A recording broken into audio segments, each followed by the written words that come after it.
Bon voilà, c'était juste pour un peu appuyer ce qu'il a dit. C'est vrai, il a raison, les choses ont un peu changé. Les choses ont un peu changé. Et c'est normal peut-être. Parce que le monde a un peu évolué, il faut que les choses changent quand même. Les gens ont un peu délaissé l'aspect islamique. Je suis d'accord avec lui. De nos jours, vraiment, l'aspect islamique a été un peu balayé sur vous, en quelque sorte. Je suis d'accord. Vraiment, je ne sais pas les causes, mais je sais que ça a été balayé. Je suis d'accord avec lui. Mais c'est normal quand même. On est au XXIe siècle, comme on l'a dit. L'homme doit évoluer un peu dans sa vie, ouais. Par exemple, est-ce qu'on peut évoluer dans la souffrance, par exemple? Parce qu'on souffre. Non. Si c'est le mariage, aujourd'hui, on a des problèmes, malgré l'évolution qu'on a. Par exemple, on est au 21e siècle, on a tout, mais malheureusement, c'est la calvaire. Toujours on tend toujours vers la débauche. C'est comme l'a dit le grand frère, tant qu'on considère de la charia, c'est comme ça, on va souffrir, ça c'est sûr, ça c'est comme ça. Dieu, c'est lui qui a proposé de se marier. Il y a des charias qui sont là. Mais bon, voilà, compte tenu de l'évolution, les gens l'ont un peu déraillé, on les a écartés. Et c'est normal pour nous souffrir, c'est normal. Les gens vont souffrir, donc voilà, on va continuer la vie comme ça. Mais en tout cas, de nos jours, je suis désolé de le dire, mais les mariages sont basés sur des intérêts. Je suis vraiment désolé de le dire, mais c'est des intérêts, je vous assure. C'est vrai. Tu es étudiant, tu es avec une fille, elle vise quelque chose. Peut-être elle se dit, bon voilà, dans peu de temps tu vas finir tes études, peut-être dans peu de temps tu seras quelque chose. Et du coup, bon voilà, elle se lance, c'est comme ça. Ça, c'est les filles, c'est côté. Et même pareil chez les hommes aussi. Ah même bon, comment par exemple? En tout cas, entre parenthèses, moi je ne veux pas un peu évoluer ça, mais je vous dis, même du côté des hommes, c'est pareil. Même du côté des hommes, il y a des hommes qui sont matériels. C'est ceux qui vont se marier avec une fille qui travaille. Donc, les gens ne veulent pas d'imaginer. Maintenant, beaucoup de gens veulent une fille qui travaille pour collaborer à gérer la famille. Comme couramment les gens disent, tu payes l'eau, je paye les restrictions. Il y a des gens qui sont comme ça. Même la responsabilité de la famille, il faut qu'on partage ça. Toi, tu travailles, à la fin du mois, tu payes ceci, moi, je paye cela. Tout ça là, donc, c'est des petites responsabilités qui sont là. Donc vraiment, même du côté des hommes, vraiment, il y a ceux qui sont des matérialistes. Parce qu'il y a beaucoup de nos camarades ne veulent pas se marier avec une fille qui n'a jamais été à l'école, qui n'a pas une petite fonction. Donc vraiment, il faut qu'on trouve quelqu'un qui va contribuer à la famille, de la gestion de la famille. Financièrement. Et je trouve ça c'est mauvais. Dès là, c'est là-bas même, c'est dès là-bas même là où la petite responsabilité va commencer. Parce qu'un homme, s'il veut être responsable de sa famille, il faut qu'il prenne tout à 100% en charge. C'est ça, être homme. Il ne faut pas collaborer à une femme pour gérer la famille. Comme nos parents là, vraiment on a vu nos parents se sont mariés avec des femmes qui n'ont jamais été à l'école, qui ne considèrent pas, mais ils ont pu assurer des trucs. 5 ans, 10 enfants, 20 enfants, mais les parents ont assuré. Mais tu vois maintenant avec la collaboration avec des enfants, on n'arrive pas à gérer. Je suis d'accord avec lui, mais il faut tenir compte d'un aspect. Le coût de la vie a basculé. En fait, au temps de nos parents, la vie n'était pas aussi chère. Mais vous voyez de nos jours. Mais par exemple, la vie n'était pas chère, même l'argent n'était pas difficile. L'argent était difficile. Bon, je sais pas, alors, par exemple, 100 francs d'attente, pour gagner 100 francs, c'est très difficile. Mais aujourd'hui, tu gagnes 100 000 banalement. Mais proportionnellement, si vraiment on fait l'équilibre, c'est la même chose qui se passe. Banalement, bon, je ne dis pas banalement, parce que 5 000 francs, avec 5 000, je ne dis pas que c'est dérisoire, mais je vous assure avec non, je ne dis pas 5 000 par exemple, quelqu'un peut dire... C'est 5 000 qui est banal. C'est quelque chose qui est banal. Par exemple, 100 francs d'attente, aujourd'hui c'est 100 000. Je suis d'accord, oui. Par exemple, nos mères, peut-être, leur mariage était avec 100 francs, on ne sait pas. Maintenant, les gens se marient avec 3 avec 100 000, avec 300 000, 400. Il y a la dévaluation encore. Oui, avec même la dévaluation, peut-être ton salaire d'attente, quelqu'un peut, son salaire c'était 14 000, 15 000, mais aujourd'hui, qui va travailler qu'on lui donne 14 000? Donc proportionnellement, on peut dire que peut-être il y a cette espèce, c'est la même chose qu'on est en train de vivre. Si tu sais ajouter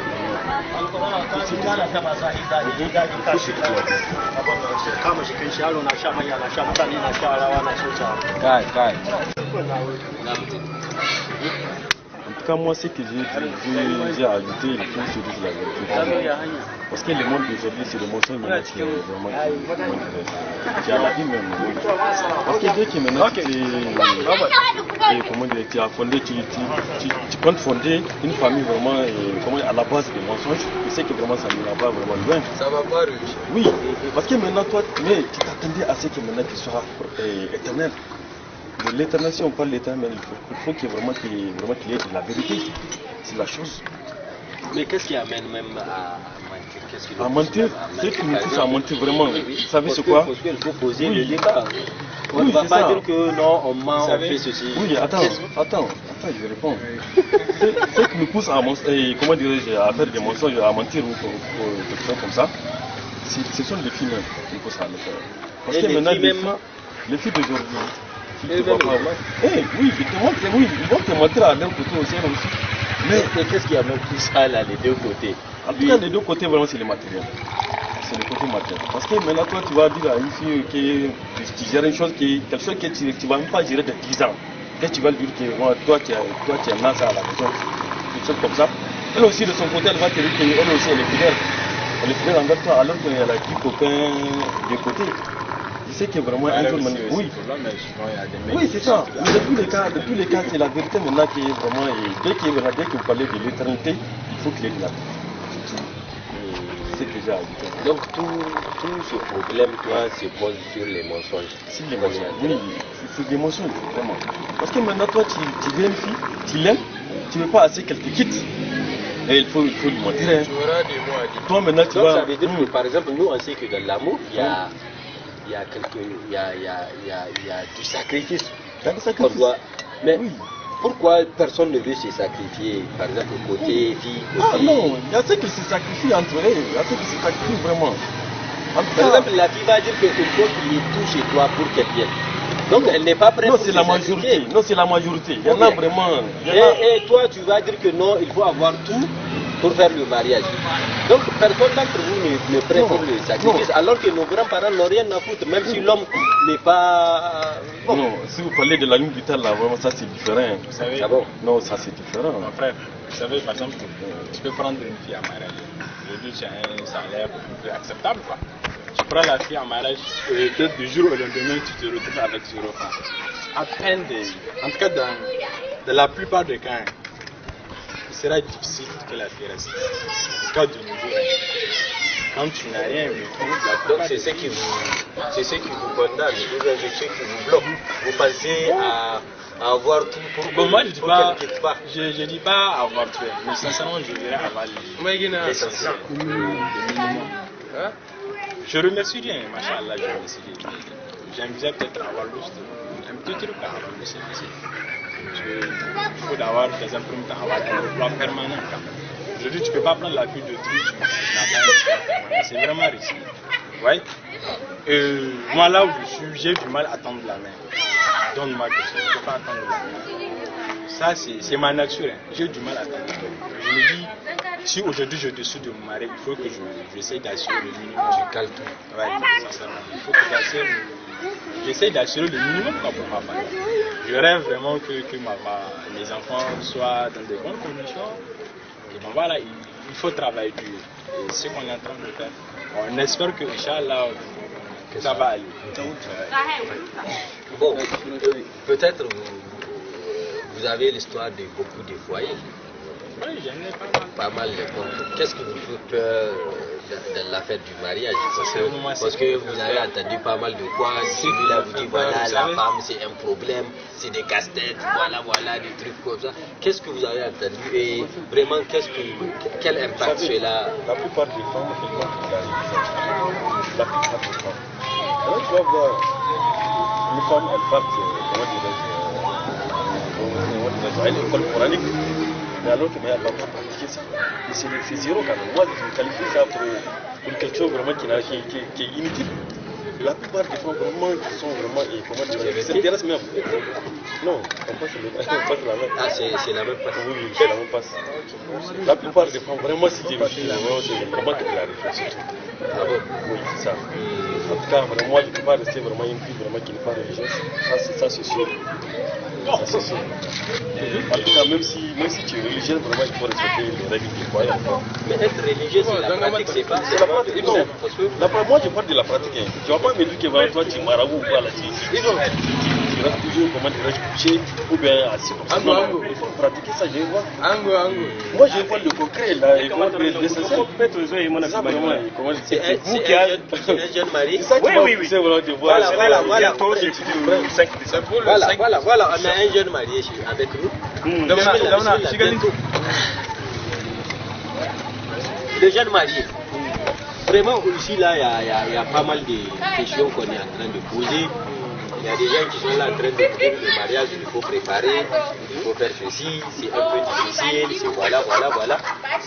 Vous êtes là dans les tractations. Il faut vous présenter d'abord. Moi, je m'appelle Mor Bouakar. Le jeune marié. Oui, je suis bientôt jeune. Quand? Dans 10-12 ans. C'est difficile le mariage? Bon, de notre côté, il faut le dire, et de notre côté, c'est encore plus facile. Quelle est la difficulté? La difficulté qu'on rencontre des fois, quand on se marie, c'est au niveau des femmes et les Toi, tu n'es pas marié d'abord. Non, en fait, il y a le renseignement qui est là. On renseigne. Mais des fois, ça fait, quand on te renseigne par rapport à ça, on te dit, bon, tu vas te marier bientôt, il te faudra préparer certaines choses, il te faudra faire ceci, faire cela. Vraiment, bon, il y a tout un vraiment casse-tête. Ils vont essayer de te... il y a ceux qui ne vont pas t'encourager. Non seulement ils ne vont pas t'encourager, ils vont essayer de te faire peur. Mais tu sais que tu vas affronter. Dis-toi que oui, tu vas dépenser, tu vas faire quoi. Il te faudra avoir beaucoup d'argent. Et toi, tu as bâclé tout ça là pour t'engager? Bon, en fait, moi je me suis engagé parce que, bon, je me dis que c'est l'islam qui nous ordonne de se marier. Ça fait partie des coutumes de l'islam. Pas trop la vie. C'est que ça fait partie de la vie. C'est bon. Il faut être musulman. Pour avoir cette activité de musulman, il faudra avoir une femme. Maintenant, là, tu pries sans femme, tout ça là. Mais quand tu as une femme, ta prière c'est encore plus expliqué. D'après ce que j'ai su, je n'ai pas beaucoup demandé, je ne sais pas ça en la matière. Donc, dans tous les cas, ça va aller. Ça va aller. Et par exemple, il y a pas mal d'obstacles que tu as surmontés jusque-là. Parce qu'à 10 jours de mariage, on peut dire que tout est vrai. Donc maintenant, quels sont les obstacles? Parce que les camarades sont là en train de voir, bon, c'est un peu difficile, bon, voilà, on ne sait jamais, voilà, des trucs comme ça. Toi, les obstacles dont tu as vraiment surmonté, maintenant, il y a quoi par exemple? Parce que c'est presque fini, d'ici 10 jours. Tu n'attends que ta femme. Bon, on ne va pas dire que c'est presque fini, puisque c'est maintenant, au fait, que c'est le début du commencement des envolements de la femme, les côtés mariés, c'est lui qui marie, tout ça, là, il y aura toujours ça serait un casse-tête. Chaque fois, ils vont te dire, quand tu vas amener un tel, ils vont te dire, amène X. Tu amènes X, ils vont te demander Y. Et ainsi de suite. Chaque fois, ils ne font que te dire, quand on te voit, lui c'est le distributeur automatique. Quand tu viens, bon, on a besoin de telle somme. Tu ne sais même pas des fois qu'ils vont te demander, quoi est-ce que vont aller mettre l'argent là-dedans? Quoi est-ce qu'ils vont aller investir? Par exemple, vraiment, selon les hadiths du prophète Mohammed sallallahu alayhi wa sallam, on dit que vraiment quelqu'un qui a l'intention de se marier avec une intention sincère, vraiment la main du Dieu sera avec lui. Est-ce que tu as constaté cela durant toutes les tractations que tu as? Ouais, puisque en fait, c'est pas la première fois que j'ai pris la décision de me marier, c'est pas la première fois. J'ai pris la décision jusqu'à avoir de quoi me marier, bon en tout cas, il ne reste pas. Je dépense ça et puis bon voilà, je suis là. Et ainsi de suite. Et cette fois-ci, quand j'avais eu l'argent, et directement, oui, et l'intention, voilà. Finalement, le projet s'est réalisé. Donc tu as suffisamment l'argent parce que tu as... Non, je ne suis pas évoqué quand même. Mais pourtant, tout est bon. Ah bon, jusque là, bon, tout est bon. On ne se plaint pas quand même. Par exemple, avant de t'engager, tu as vraiment des pensées, tu as peur. Et aujourd'hui, si on te regarde, on voit que tu es calme. Ouais, ça. Et qu'est-ce qui fait tout ça? Parce que des fois, on ne sait pas à quoi est-ce que on s'attend. On ne sait pas réellement à quoi est-ce qu'on s'attend.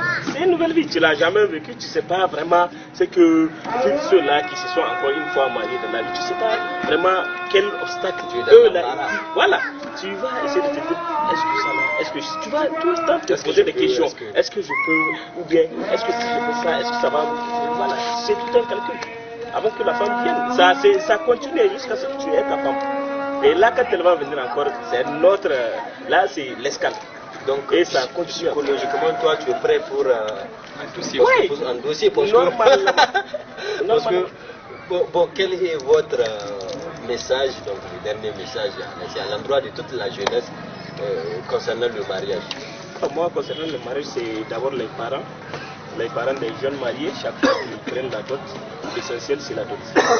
Et de ne pas faire en sorte que vraiment ces jeunes-là, que vous ne savez même pas dans quel sens eux-là partent chercher leur gigon, où ils se tuent pour avoir cet argent-là. Ils viennent vers vous. Mais quelqu'un, quand tu décides de prendre ta fille, vraiment, c'est un atout pour toi. C'est un atout pour toi, puisque ta fille-là, non seulement elle ne sera plus dans l'embarras, parce que quand tu as été avec toi, chaque fois tu as vu de son avenir, est-ce qu'elle ne va pas mentir de ça? En tant que parent, moi je ne sais pas, bon, je sais que c'est ce que vivent les parents. Chaque fois il y a un risque. Et là, ils disent que ma fille là, est-ce que, chaque fois c'est là, est-ce que, bon voilà. Au lieu de tout ça là, quand quelqu'un se présente et qui est issu d'une bonne famille, tu sais qu'il a l'intention vraiment de garder ta fille. Il ne faut pas, toujours se dire qu'il faudra une de ces dots. Peut-être eux, c'est à nos pères là de prendre cette décision de dire que bon, quand il vient, moi je sais qu'il vient d'une famille saine, je vais lui donner ma fille. Ça s'arrête là. Donc on va s'arrêter ici pour au moins prier. Ouais. Peut-être on va revenir clôturer vraiment avoir. Oui, sans problème. Comme toi, tu es dans tes tractations.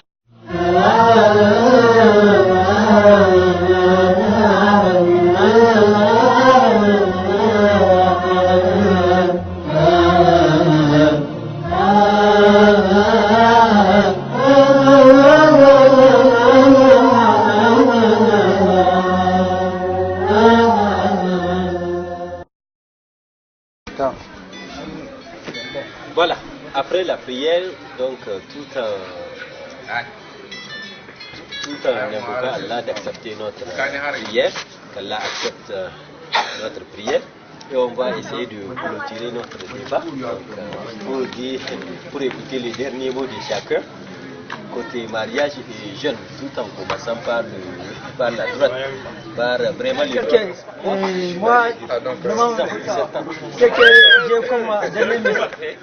ce que j'ai comme dernier message à annoncer, c'est vraiment, je conseille mes frères célibataires et mes sœurs célibataires. Triste. Oui, vraiment. Célibatrices qui sont tristes. Non, célibatrices mais qui ne sont pas tristes, il ne faut pas dire qu'ils sont tristes. Vraiment, n'ayez pas peur. Le mariage là, c'est quelque chose qui est très simple. Il ne faut pas que la personne complique sa vie. Si on parle de mariage, ce n'est pas la fin du monde. l'homme doit travailler avec ses moyens, ses capacités. Donc il ne faut pas dire que ton ami dans son mariage a investi telle chose pour faire ceci, moi-même forcément il faut que je fasse ça. Il faut faire des choses à tes manières. Les parents, nos mères, vraiment de ne mettre pas de rigueur. Vraiment, si quelqu'un vient demander à ta fille en mariage, l'essentiel à demander, il faut viser le côté de la religion, voir si le religieux est un bon musulman. Là, le reste, ça, c'est pas ton problème. C'est ce que je vois. Et vraiment, il faut fonder le mariage, vraiment, il faut fonder ça sur la base du point de la religion. Vraiment, il faut faire ça paisiblement. Se mettre en tête comme c'est une ibada, qu'on peut gagner beaucoup de choses. Comment dire, merci, doyen. Moi, vraiment, ce que je tiens à me parler sur. Je vais essayer de me servir de votre micro pour pouvoir remercier un ami de Djundju. Et à travers ce qu'il a fait, moi je l'ai suivi à la télé. Il disait que lui, chez lui, à Djundju, la dot ne dépasse pas, la dot, il n'y aura pas d'uniforme, il n'y aura pas de tracasserie. C'est à 200 000. Le tout et le pour tout, ça sera à 200 000. Et vraiment, j'ai beaucoup apprécié, j'ai beaucoup aimé. Et c'est ça qu'on veut, des chefs dignes de ce nom. Et il faut que vraiment le chef, c'est nos parents. Donc peut-être toi, ça aurait été qu'avant ces tractations, quand tu vas passer à Djundju. Oui, j'irai à Djundju pour prendre. J'irai à Djundju, vous n'avez même pas besoin de me poser la question, j'irai à Djundju. Puisque quelqu'un qui va venir te prendre qui est vraiment, c'est une charge. Quand quelqu'un vient se marier chez toi, prendre ta fille, c'est une charge qu'il te diminue. En tout cas. Puisque c'est une charge vraiment énorme qui pèse. Là, quand il va, je sais pas, il aura vraiment, ça serait important que vraiment quelqu'un vienne et tape à la porte et dit que j'aime tel pour la prendre en tant que compagne. C'est important. C'est vraiment important. Et j'appelle ici à l'endroit de nos autorités, coutumiers et modernes, qu'ils fassent le même comme l'amir de Djundju. Ce qu'il a fait, ça m'a beaucoup épaté. Ça m'a beaucoup épaté. Et c'est ça qu'on veut des chefs. Et je tiens vraiment à le remercier. Merci. Et que Dieu l'aide dans ses actions. Merci. Et c'est avec le jeune mari qu'on va clôturer l'émission. Et merci vraiment de la jeunesse. Et à travers vous, vraiment, on a pu vraiment gérer pas mal de problèmes. Et vraiment, on vous remercie sincèrement. Et vraiment qu'Allah facilite pour les célibataires le mariage et pour les jeunes mariés l'accomplissement vraiment des tâches qui restent. Et vraiment, et merci. Et c'est ici que prend fin cette émission et à la prochaine. Merci.